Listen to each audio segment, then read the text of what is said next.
So welcome back guys, I'm Hattis and today I'm going to show you how to build this beautiful modern house right here. So sadly I've lost the footage of building the whole house, but don't click out yet. I've built a smaller version of this house. It is 90% the same, just a few blocks smaller. So let's get right into it. But before showing you guys how to build a smaller version of the house, I'm going to give you a house tour around my normal size house. Tell you guys what to be aware of when you're building this modern house. So I'm a mobile player in this game, so it will take longer time for me to build stuff in Minecraft. PC players out there, you guys are in luck. It won't take much time for you guys to build this modern house. So the first thing you need to be aware of is don't build your house in a flat row. Don't build your blocks in a flat row or else it will be very ugly. So you guys can see that in the video I try to build out in a flat row and it looks very ugly. Guys, don't do the same thing. Don't build in a flat row. So remember guys, when you're building this house, build one block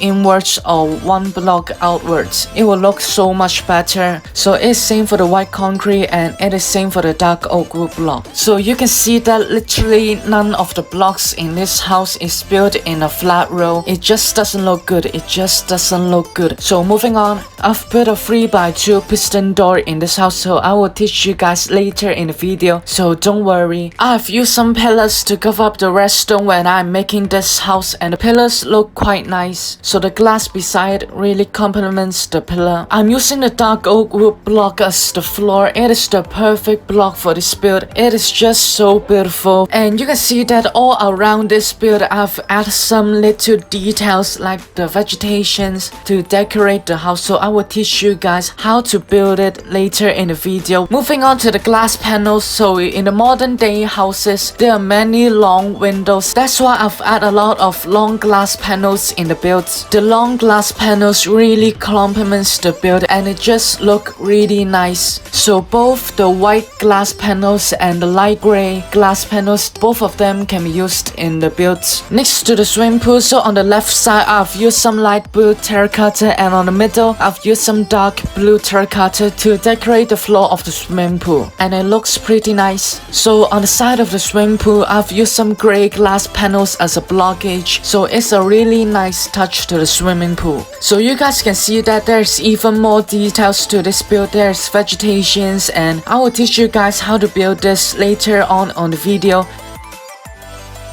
Now onto the main part of the video, the mini version of the modern house. This is a Grian style house. He has inspired me to do this build, so thank you Grian. Now I've put the normal size house on the top left hand corner for reference. There are many problems that I've encountered when I'm making this mini version. One of them is that you can't put many little details in cause the build is too small. Then the trees and the vegetations would look too big for the size. That's why most of the builders in Minecraft prefer to build epic builds, and you can add so much more little details. For the ones who don't know what epic build is, epic builds means enlarging a normal build like a 5x4 wall into a 100x80 wall, something like that. Then you can add more details and decoration to perfect your builds. Then you may ask, why don't you enlarge your modern house into an epic build? Cause in my opinion there's no need for that. Epic build is for the medieval style, that kind of stuff. Modern day houses need to be sharp and clean. Now in the footage you can see me making some mistakes, but that is fine. In Minecraft you can always change it. There's no need to worry. Remember that if it looks weird, just change it. Now I will shut up and let you guys to enjoy the montage.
So now I will teach you how to make the little details and the vegetations to decorate your build. So first you can use the cauldron in Minecraft as a base foundation for the tree. Then you can add 2 blocks of leaf on top of the cauldron. Then it will look like a small pot of tree. Second, you could also use a fence gate as a core for the tree. Then you can also add 2 blocks of leaf on top. And there you go, a small tree that looks pretty nice. You could also use a composer as a pot for the tree. You only need to add 1 block of leaf. Then there you go, 3 easy ways for you to make decorations. Now moving on to the 3x2 piston door. So first you dig 6 blocks out and 2 blocks deep. And you need to put the redstone underneath. And on the middle of the pit hole, you need to take 3 blocks out as a staircase for your redstone, and it is the same for both sides. Then link up the redstone. So the mechanism of this piston door is that the redstone torch is powering up the block on top. Then the block will power the sticky piston to push forward, and if you put a pressure plate, and it will unpower the redstone torch, so the sticky piston will retract and the door is open. So this is how you make a 3x2 piston door. After finishing the 3x2 piston door, you can add some blocks beside it to cover up the redstone. So that's all for the video. If you like it, please like, share and subscribe to my channel. So I hope you could know how to build a modern house after watching my video. That's all for now, and I hope to see you all on the next video. You're never gonna make it, you're not good enough. There's a million other people with the same stuff. You really think you're different, man, you must be kidding. Think you're gonna hit it, but you just don't get it. It's impossible, it's not probable, you're irresponsible. Too many obstacles.